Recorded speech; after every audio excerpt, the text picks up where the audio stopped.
There are some types of fabrics that I want to discuss that I think is important to understand in order to print on fabric effectively. Printing on soft textile requires quite a bit of understanding of soft textiles, and fabrics are different. They have different characteristics, they're constructed differently, and many of them have real important differences, and one of those big differences is it coated or is it uncoated? So what I'm going to discuss a little bit today is the difference between an uncoated, what we call a soft uncoated fabric. Sometimes people refer to them as a dye sub fabric, and a coated fabric, and the different approaches to the two medias. Now the first one I'm going to talk about, my friend here, the ugly dog, is a soft uncoated fabric or a soft uncoated textile. This has no specialty coating. This is widely used in the dye sublimation industry. This is an HP product. This is new. It's very nice. It's an HP light fabric. Prints beautiful. Probably falls under a category of poplin. This is what most people think of, or what we generally think of when we talk about printing on fabric with a latex printer. And one of its big virtues is that it can print on this type of uncoated fabric. You know, really the only other types of technology that print on uncoated fabric is dye sublimation.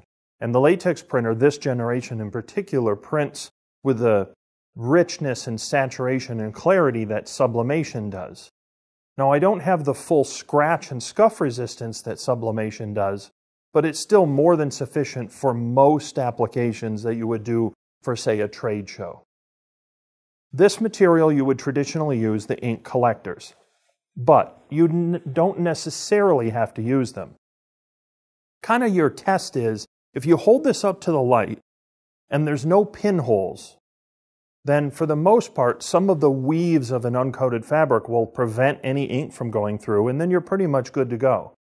Even if the pinholes are very light, you might get away with printing it without the ink collectors. So there are some materials, some fabrics that print just fine without using the add-on ink collector because it's not really necessary. This material would print just fine on a 330, for example, or a 310 without using the ink collector. Now you might get a residual amount of ink through on a long roll that will get on the platen. And that's simple. Just get a cotton cloth and some good isopropyl alcohol and clean off the platen. It's fairly easy. This is a real versatile fabric. It prints well. You could print it probably with or without the ink collectors. And it is an uncoated, soft textile. Most textiles I do recommend to put on the take-up roll. Now there are classes of soft textiles and fabrics that you can print directly on while it's running, and you don't necessarily have to use the take-up roll. But the take-up roll is very helpful to add the tension that fabric needs to travel through the print path properly. This material might work okay, or it might go through the printer without the take-up roll, but some people put a little weight on the front of it or something else to try to give it tension on the front. This is a very good and illustrative choice of soft, uncoated textile. And there are probably 70 of them on the media locator from all different companies. You know, there's Fisher and Aurora and Haytex and Berger and Giorginato Friedrich and HP. These are soft textiles. This is what most people think of when they print with latex. But there's also another category. Let me show it to you. This media, this is particularly made by Berger, it's called Samba. This is coated textile.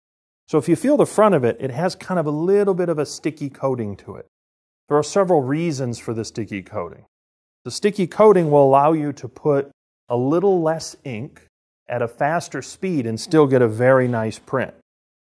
This also is very good for things like, say, hanging banners. Also, if you notice, there's really no fraying to it, so it cuts very nicely, even with a rotary cutter.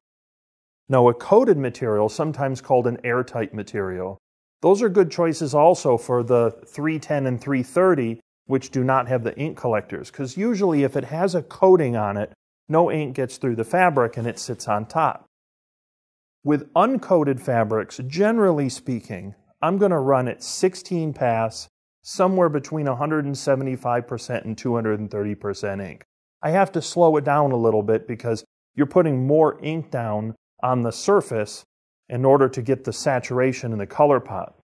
But with a lot of coated fabrics, I can run faster, sometimes 12 pass, with 150 or 175% ink and get a beautiful print because the coating is actually helping me get a really nice deep resonance with the color and the saturation.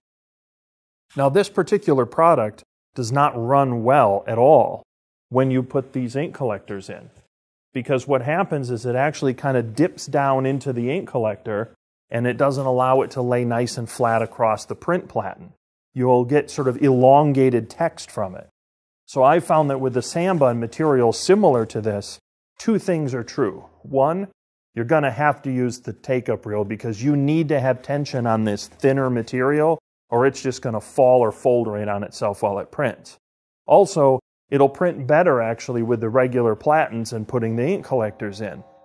So this type of coated, soft, thin fabric, it prints beautiful, it prints at high speeds, it has great color resonance, but there's a few characteristics of it to be aware of, and one of them is it really does need a take-up roll, and then the second is it's going to print better with the regular flat platens in as opposed to the ink collector platens. Coated fabrics are widely used for things like hanging banners, kind of pole banners that you would see indoor, those kind of things. Also a lot of roll-up banners, they may use a coated fabric. Coated fabric is more designed, I would say, to be put up and left up, because the coating can tend to crease or spider if you really work at it.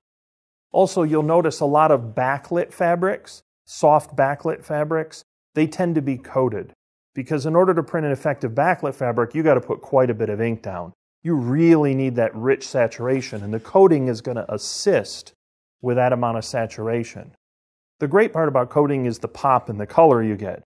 The drawback is the coating itself can be a little sensitive or a little crease prone. It'll tend to spider from time to time. It's probably not something you would want to crunch up and stuff into a bag like some of the softer uncoated fabrics, which would be better choices for that. So just wanted to give a general overview of uncoated and coated fabrics, what they're for, why you use them, and then sort of different characteristics of the two.